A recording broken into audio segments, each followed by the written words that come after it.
In 1977, a bay quarter horse gelding going by the name Gills Bay Boy was born in Wetmore, Colorado. Bred by Buddy Draper out of the Three Bars line, Gills Bay Boy was destined to be a fantastic cow horse until he sent Buddy to the hospital. Gills Bay Boy soon found himself at auction and would bounce around several auctions before being purchased by a cowboy to be used at the James family feedlot. The horse would be patiently retrained by one of the cowboys there and would excel at sorting cattle, and was a bargain at $1,100.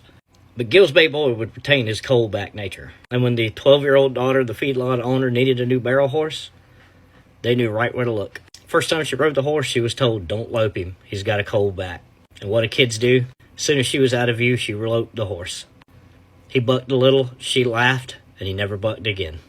2 years later, this little girl with her 7-year-old horse had an empty bankroll and very little prize winnings to support herself. She was given the ultimatum: either give it up and go home or support herself on the road. And with taunts from other racers that night telling her to go home at the San Antonio Stock Show, she was filled with determination and won her best race so far. That same year, that little girl and that horse would win their first WPRA championship and first NFR.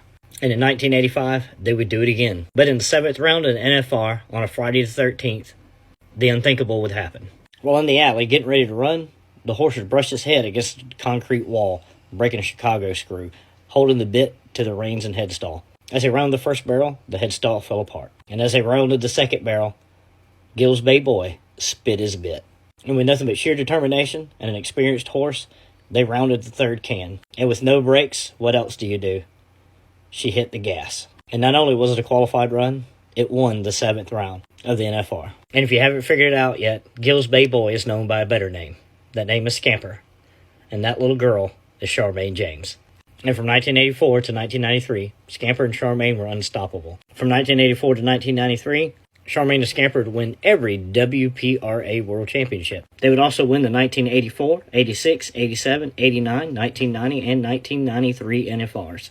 Scamper would die at the age of 35 on July 4th in 2012, but not before he was cloned. Clayton, the clone of Scamper, still stands at stud to this day. Many of the cowgirls were plagued by penalties. There's a broken piece of equipment. The horse's bridle is gone. No